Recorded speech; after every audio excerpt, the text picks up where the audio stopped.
السلام عليكم ورحمة الله وبركاته. ازيكم يا بنات؟ عاملين ايه واخباركم ايه؟ يا رب دايما تكونوا بخير. ما تنسوش تعملوا اشتراك وتفعلوا علامة الجرس وتعملوا لايك. ازيكم يا بنات؟ عاملين ايه؟ طبعا النهارده هنعمل السمك. بصوا انا بحب اتبله من جوه بتوم وبحط على التوم فلفل وكمون وملح، وبتبله من جوه. واللي بيفيد من التتبيله بمسح بيه السمك من بره. تمام. وبس. وهنيجي بقى هنا للدقيق. تمام. تمام يا بنات، احنا هنيجي هنا للدقيق. ده بابريكا، ده قرفة، ده كزبرة ناشفة، ملح، كمون. تمام.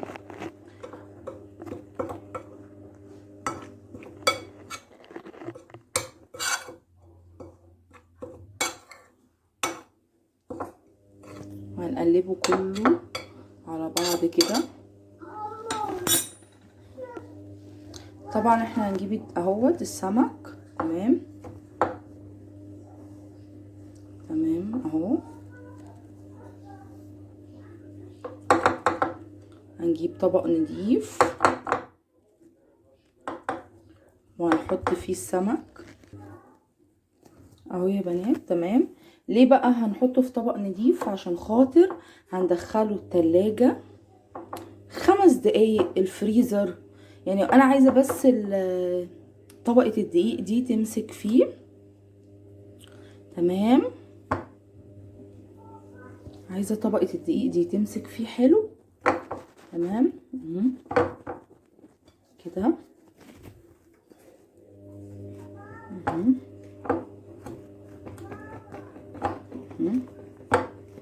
تمام اهو يا بنات. تمام كده اهو. خلاص كده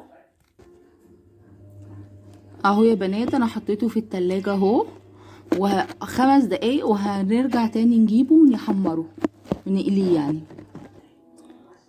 انا حطيت الزيت اهو يا بنات في قلب الطاسة. تمام يا بنات، الزيت سخن. تمام. هنجيب بقى السمك، بس طبعا هو سخن، مسخنش قوي، ودي مشكلة، بس عادي. هو طبعا هيسخن دلوقتي حاليا. ماشي اهو يا بنات. الزيت اتقدح وبيستوي. تمام.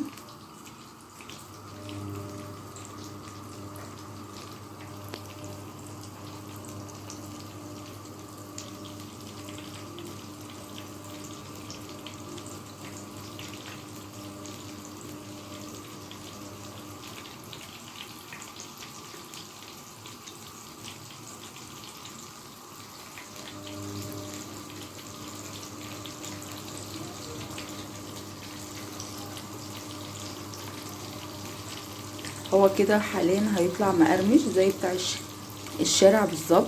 هيبقى طعمه احلى كمان من بتاع الشارع. طبعا احنا سنة القرفة اللي حطيناها دي بتشيل الزفارة نهائيا، ما بتخليش زفارة نهائي في قلب السمك. وفي نفس الوقت بتدي نكهة وطعم جميل جدا. وجربوها وقولوا لي ايه رأيكم يا بنات.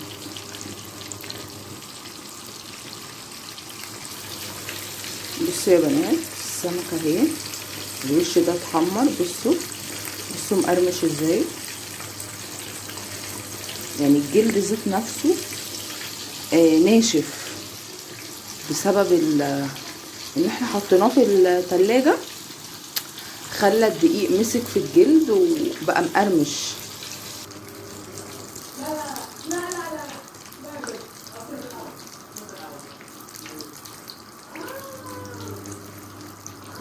بصوا يا بنات اهو بيتحمر.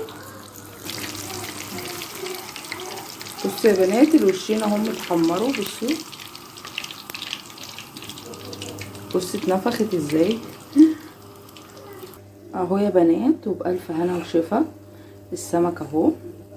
وبألف هنا وشفا يا بنات، وهيعجبكم جدا. بصوا يعني لو الصوت طالع في الكاميرا هو مقرمش ازاي، هيعجبكم جدا وجربوه مش هتندموا ابدا.